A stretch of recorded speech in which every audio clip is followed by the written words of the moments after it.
ini Bapak mengajak kalian semua untuk berdoa terlebih dahulu agar mendapat ilmu yang bermanfaat bagi diri kita sendiri maupun orang lain. Ya, disilakan kepada saudara Ananda untuk memimpin doa. Berdoa mulai. Bismillahirrahmanirrahim.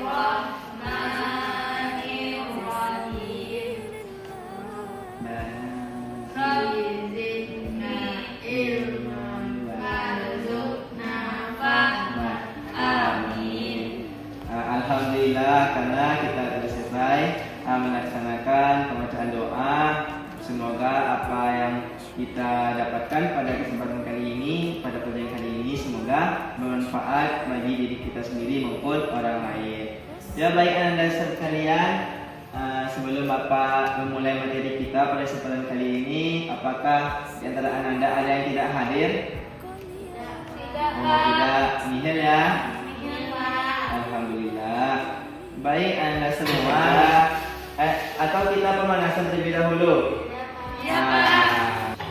Baik anak-anak sekalian, sebelum kita memulai materi kita pada kesempatan kali ini, kita pemanasan dulu ya anak-anak, supaya kita semangat pada kita pada pagi ini. Ya, silakan berdiri pada anak-anak sekalian. Nah, dalam hitung ketiga kita mulai ya. 1, 2, 3. Satu jari kanan, satu jari kiri, digabung menjadi dua, jadilah jembatan. Dua jari kanan, dua jari kiri, digabung menjadi empat, jadilah kamera. Tiga jari kanan, tiga jari kiri, digabung menjadi enam, jadilah menara. Empat jari kanan, empat jari kiri, digabung menjadi delapan, jadilah kelinci. Lima jari kanan, lima jari kiri, digabung menjadi 10, ayam bertangan. Biar semangat pada pagi kali ini. Baik anak-anak Bapak sekalian, kita masuk materi kita pada kali ini, yaitu tentang kepribadian Nabi Muhammad Sallallahu Alaihi Wasallam. Baik anak-anak Bapak sekalian, Bapak ingin menanya, bagaimana sih seorang Nabi itu ketika menyampaikan kebenaran? Nah, banyak sekali macam-macam cara Nabi dalam menyampaikan kebenaran kepada umatnya. Itu yang pertama, Anda sekalian, kepada kaum Quraisy ada tuh sebuah cerita, yaitu waktu Nabi menghadapi kaum kafir Quraisy, Nabi sering diludahi, diejek, bahkan Nabi pernah dilempar dengan batu. Tetapi Nabi tidak membalas. Nabi cukup dengan tersenyum, berbaik hati, lalu Nabi pergi. Nah, bisa anak-anak kalian melihat saat Bapak tampilkan di depan? Bisa, Pak. Alhamdulillah. Lalu apa yang dapat kita teladani dari kepribadian Nabi Muhammad Sallallahu Alaihi Wasallam? Itu yang pertama. Ada yang tahu anak-anak Bapak sekalian apa yang dilakukan oleh Nabi dalam menyampaikan kebenaran? Cara-caranya. Ada yang tahu anak-anak Bapak? Kalau tidak, Bapak kasih tahu ya sekarang. Anak-anak sekalian, tolong dengarkan Bapak ya. Itu yang pertama, Nabi santun dalam berbicara. Nabi santun dalam berbicara itu bukannya Nabi berkata kasar, bukan, tapi Nabi bicara dengan lemah lembut, penuh tata krama, menyampaikan dengan setulus hatinya dan dengan kebenaran. Lalu yang kedua, Nabi santun dalam perbuatannya. Kenapa Nabi santun dalam perbuatannya? Karena Nabi itu tidak menyukai hal-hal yang buruk, tidak menyukai hal-hal yang jelek, bersifat tidak baik. Apakah ada di antara anak-anak Bapak sekalian, teman-temannya atau keluarganya yang sering berbuat buruk? Ada. Besok diingatkan ya kepada anak saudara-saudaranya atau teman-temannya supaya selalu berbuat dalam kebaikan. Lalu yang ketiga ada santun dalam mengambil keputusan. anak-anak bapak sekalian, kan kita sekarang sudah kelas 4 SD nih. Diusahakan kalau mengambil keputusan itu diangsur-angsur kita teliti terlebih dahulu, kita cerna dengan akal sehat kita, baru kita ngambil keputusan. Jangan kita sering mengambil keputusan sesuai hati kita. Lalu yang keempat, sikap Nabi dalam menyebarkan kebenaran yaitu santun ketika berhadapan dengan orang yang membencinya. Kalau anak-anak bapak sekalian ada teman-temannya membenci kalian atau keluarga kalian, jangan kalian balas, jangan kalian marahi, tapi nasihat.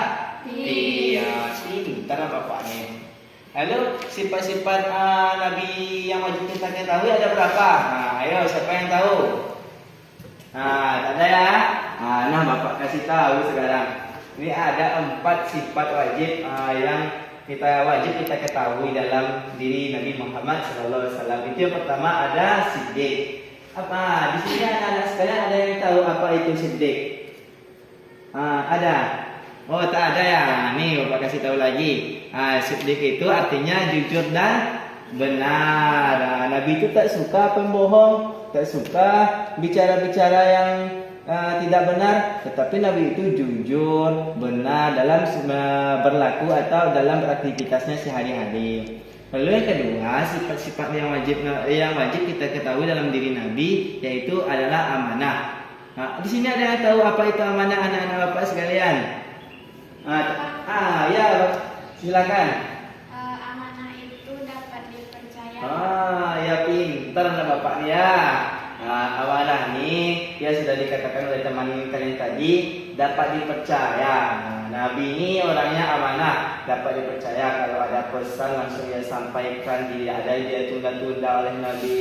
Kita sebagai hamba umatnya atau hamba Allah harus amanah dalam menyampaikan informasi ataupun tanggung jawab. Lalu yang ketiga, sifat wajib yang wajib kita ketahui dari diri Nabi. Yang ketiga adalah tabligh. Tabligh itu artinya menyampaikan. Artinya Nabi menyampaikan secara benar atau menyampaikan tidak penuh dengan kata-kata dusta. Lalu yang keempat adalah fatonah. Di sini bapak tanya lagi apa itu fatonah? Apakah ada anak-anak bapak yang tahu apa itu arti fatonah? Tak ada. Tahu ya, silakan. Bijaksana. Oh, bijaksana. Ya, bijaksana dan cerdas ya. Pintar bapak ya. Udah kelas 4 SD udah tahu apa itu ada tabligh dari fatonah, amanah dan siddiq. Ya, seperti dikatakan teman-teman tadi, fatonah itu artinya bijaksana dan cerdas. Nabi itu tentu seorang nabi tidak mungkin orang yang bodoh atau orang yang tidak bijaksana. Kalau kita sebagai umatnya, kita usahakan kita terapkan 4 sifat ini sebisa mungkin. Baik anda semua anak-anak bapak yang bapak cintai, apakah ada di antara kalian yang ingin bertanya tentang materi kali ini? Kalau tidak, kita lanjut saja ya. Nanti bapak kasih sesi untuk bertanya kepada kalian. Kita buat game nanti supaya seru. Nah di sini sudah ada ayat tentang bagaimana seorang nabi itu menjadi suri teladan yang baik. Yaitu bismillahirrahmanirrahim. Laqad kana lakum fi rasulillahi uswatun hasanah liman kana yarjullaha wal yawmal akhir wa zakarallahu katsira. Artinya, sungguh telah ada pada diri Rasulullah itu suri teladan yang baik bagimu, yaitu bagi orang-orang yang mengharap rahmat Allah dan kedatangan hari kiamat dan banyak-banyak mengingat Allah Subhanahu wa taala. Quran surah Al-Ahzab ayat 21. Nah, Nabi itu diutus untuk menyempurnakan akhlaknya manusia.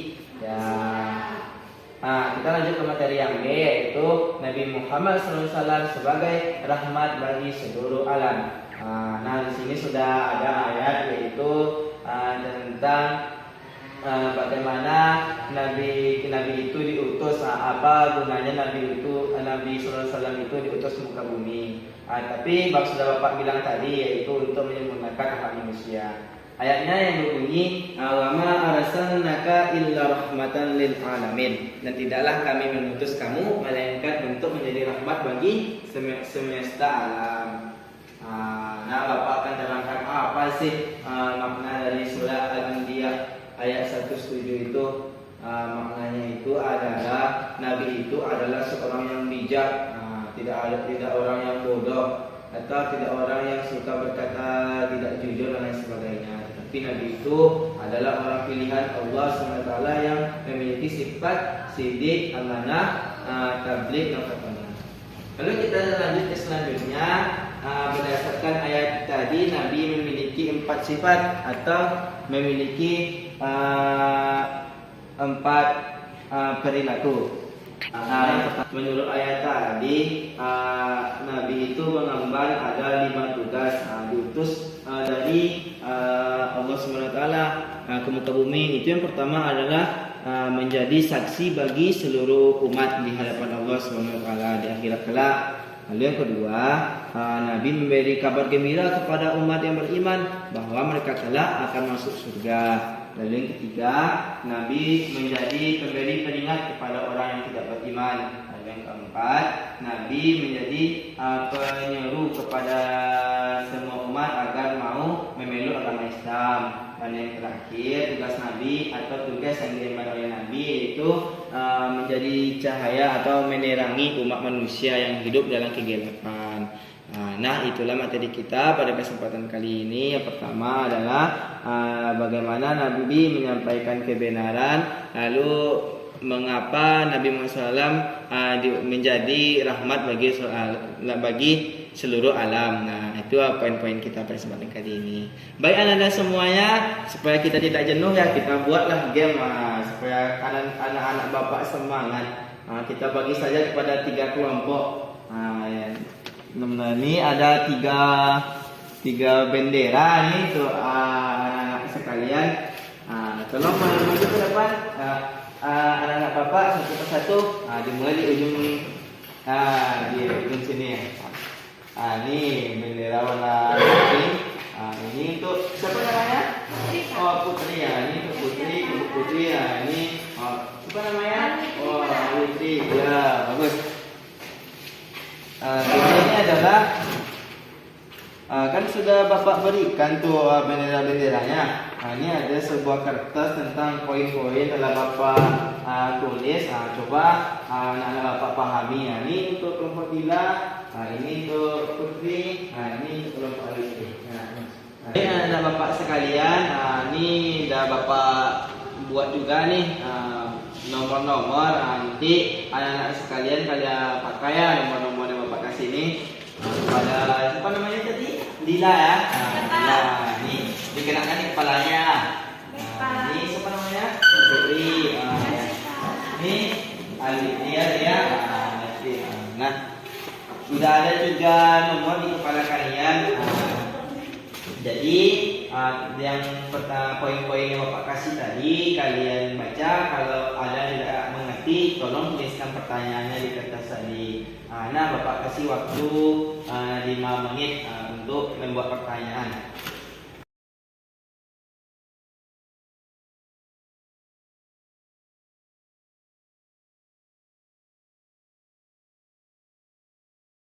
Anak Bapak yang sudah saya pertanyaan tadi, tolong dibuat bentuk segitiga. Nah, yang kelompok Putri digeser ke belakang dulu ya.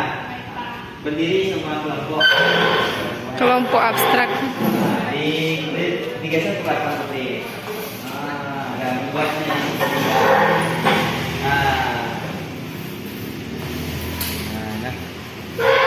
Anak Bapak berdiri saja.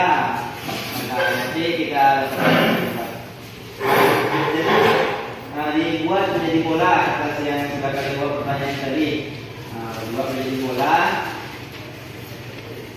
Kelompok Alustri melempar kepada kelompok Putri, kelompok Putri melempar kepada kelompok Nila, kita melempar kepada kelompok Alustri. Secara bergantian saja. Ada untuk 3, mulai ya. 1, 2, 3. Diambil kertasnya. Bisa pertanyaan dari buka. Anda silakan duduk supaya bisa selesai Bapak menjawab pertanyaannya. Tolong dibaca dan diselesaikan dengan teman-temannya.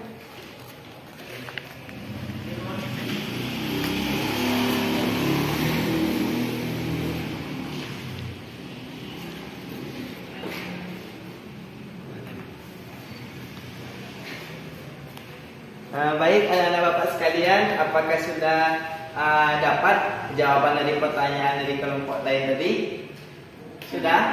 Oh, kalau sudah kita presentasikan atau kita berikan jawabannya.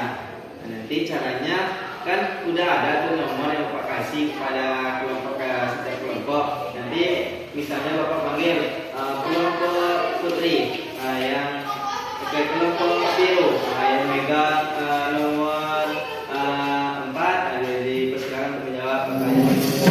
Dan paham ya anak-anak sekalian? Baik, kita mulai ya. Kepada kelompok merah jambu yang memegang nomor urut 2, silakan untuk menjawab pertanyaan dari kelompok lain tadi. Sebutkan macam-macam sifat-sifat Nabi.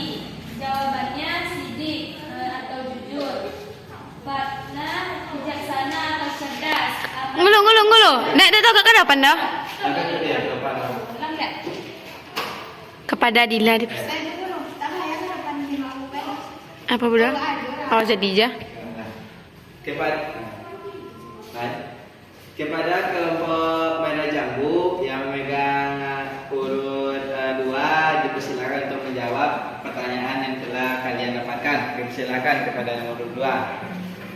Sebutkan macam-macam sifat-sifat Nabi. Jawabannya sidik atau jujur, karena bijaksana atau cerdas, amanah, dapat dipercaya, tabligh, menyampaikan Pak.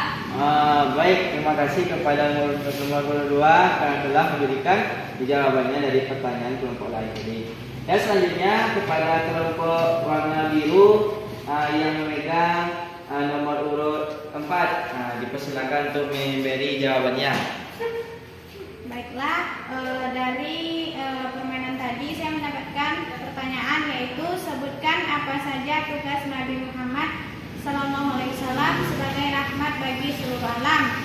Jawaban yang saya dapatkan yaitu berdasarkan Al-Quran surat Al-Ahzab ayat 45 sampai 46, Nabi Muhammad SAW sebagai Rasul Allah mengemban tugas sebagai berikut. Yang pertama, syahidan, yaitu sebagai saksi bagi seluruh umat di akhirat. Yang kedua, mubasyiran, yaitu pemberi kabar gembira bagi yang menjalankan perintah Allah mendapatkan surga. Yang ketiga, naziran, yaitu pemberi peringatan. Yang keempat, dayan ilallah, yaitu penyeru kepada agama Allah. Yang kelima, sirajan muniron, yaitu cahaya penerang umat manusia. Sekian dari saya, terima kasih. Pintar Bapak ya. Selanjutnya kelompok yang terakhir yaitu kelompok kuning, kepada dia yang memegang nomor urut 1, dipersilakan untuk memberi jawabannya. Baiklah, saya akan menjawab soal dari teman saya tadi, yaitu sebutkan salah satu kepribadian Nabi Muhammad SAW yang bisa kita contohkan. Yang pertama yaitu sopan dalam bertindak dan sopan dalam berbicara.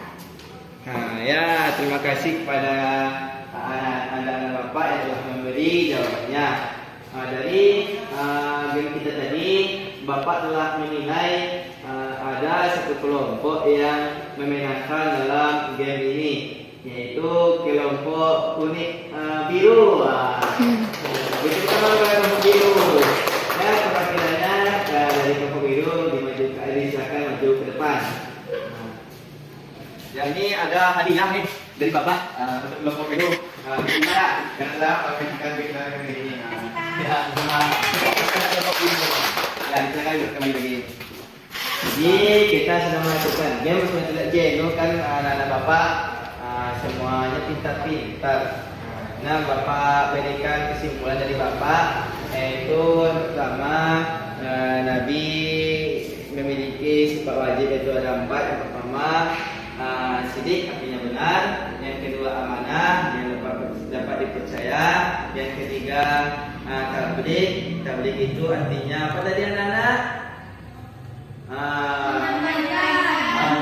Menyampaikan dengan benar.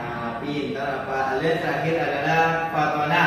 Apa nih fatona anak? Bijaksana dan cerdas.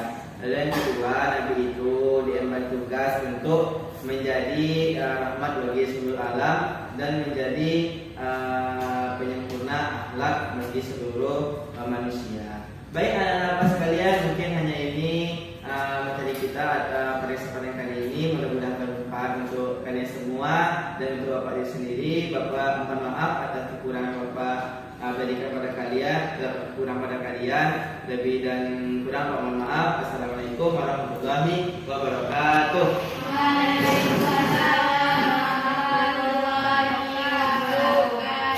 Pesan Bapak jangan lupa bersyukur ya. Jadi jangan yakin.